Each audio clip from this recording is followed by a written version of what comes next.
네, 안녕하세요. 윤사영 교사입니다. 자, 이번 시간에는 우리가 이제 비영리 사단법인에 대해서 최근에 이제 문의들을 하고 계시는데요. 비영리 사단법인을 설립하기 전에 발기인 되시는 분들이 준비해야 될 사항에 대해서 좀 말씀을 드리겠습니다.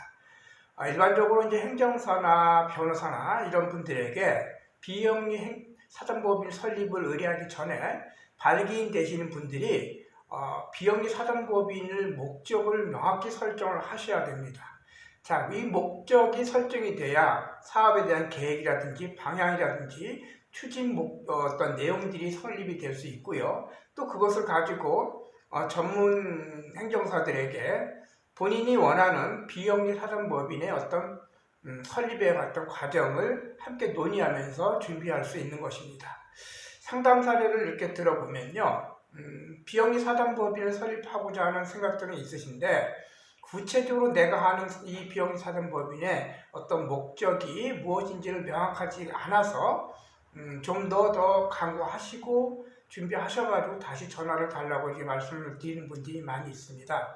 자, 이러한 것들은 뭐냐면은 우리가 이제 비영리 사단법인의 어떤 그 사업의 어떤 진행 과정도 중요하지만은 우리가 왜 이 사업을 해야 되는지에 대한 명확한 기준점이 없기 때문에 그렇습니다. 그래서 좀 더 명확하게 이 비영리 사단법인을 설립하게 될 어떤 계획이라든지 향후 추진해야 될 어떤 사업의 목표, 목적, 방향 이런 것들을 좀 명확하게 다시 한번 정립을 하신 다음에 그 과정에서 이제 주무관청도 선택을 해야 되겠고요. 그 다음에 설립 취지서도 작성을 해야 되고 또 중요한 건 정관도 작성하면서 사업 목적과 수지 예산 분석표 그리고 이제 임원에 대한 기본적인 내용들 또 기본 재산과 그 다음에 어떤 보충 재산들, 충원 재산들에 대한 내용들 자 이런 것들을 전반적으로 다 만들 수 있게 되는 겁니다. 그래서 가장 기본이 다시 말씀드리지만 사업의 목적을 명확하게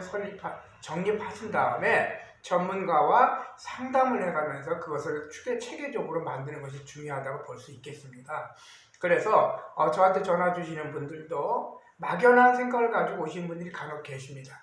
자, 그렇게 되면은 물론 그분들하고도 상담을 통해서 미팅을 통해 가지고 정립해 나갈 수도 있겠지만은 그러나 중요한 것은 본인들 발기인들 자신들이 어떤 목적의 확실성이 없으면은 사업에 저희들이 이제 그런 내용들을 만들어주는 게 구심점이 되지 않기 때문에 시간도 오래 걸리고 또 여러 가지 문제점이 발생할 수 있습니다. 그래서 가장 중요한 거 비영리 사단법인을 설립하기 전에 발기인 되신 분들이 본인들의 사업 목적을 명확하게 하신 다음에 구체적인 준비 사항을 전문가와 상담하시면서 진행하셔야 될 것 같습니다.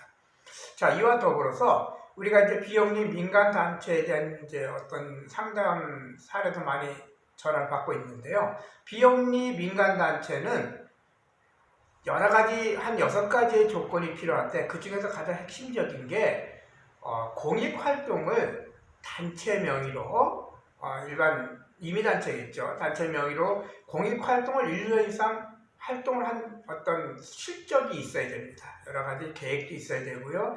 근거도 있어야 되고 뭐 여러 가지 상황들 실적이 있어야 되고요. 두 번째는 회원수가 100명 이상이 되어진다는 조건이 있습니다. 물론 그 말고도 여러 가지 정관 작성이나 어떤 회원에게 어떤 이익이 돌아가지 않는 불특정 다수에게 이익이 돌아간다는 그런 내용도 다 포함되지만은 대부분이 아까도 말씀드린 회원수하고 1년 이상의 공익활동의 내용들이 정립이 되지 않고 준비되지 않은 상태에서 단순히 비영리 민간단체를 설립할 수 있느냐라고 문의하는 분들이 있는데 안 됩니다. 그래서 우리가 비영리 민간단체를 설립하고자 한다면 지금부터라도 1년 동안의 공익활동 준비를 하고 회원수를 꾸준히 늘려나가야 되겠습니다. 또 더불어서 지정기부금 단체를 갖다가 신고를 이제 지정을 받고자 한다는 분들도 있는데 마찬가지 이런 것들은 비영리 사단법인, 민간단체, 지정기부금 단체를 동일선상에 놓고 하나씩 준비해 나가야 될 것 같습니다. 지정기부금 단체를 지정을 받으려면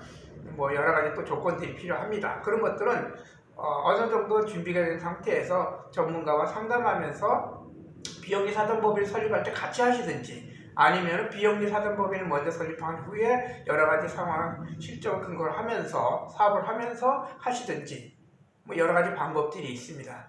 그래서 오늘은 여러 가지 상담 사례를 들어보면 항상 비영리 사단법인이든 민간단체든 지정기업은 단체를 등록을 하든 간에 기본적인 어떤 목적과 패러다임이 없이 들어오시는 상담하시는 분들이 계셔서 그런 내용들을 말씀을 드렸고요. 좀 더 구체적인 것은 저희와 같은 행정사와 수시로 미팅을 하면서 어떤 방향으로 어떻게 추진해야 될지를 상담하시고 준비를 하셔서 비영리 사단법인을 주무관청에 등록을 하시는 그런 방법으로 하셔야 될 것 같습니다.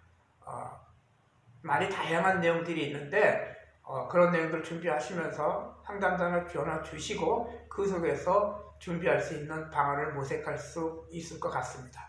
자, 오늘은 비영리 사단법인 설립 전에 발기인들이 어떤 설립의 목적이 명확해야 된다는 내용들을 가지고 말씀을 드렸습니다. 감사합니다.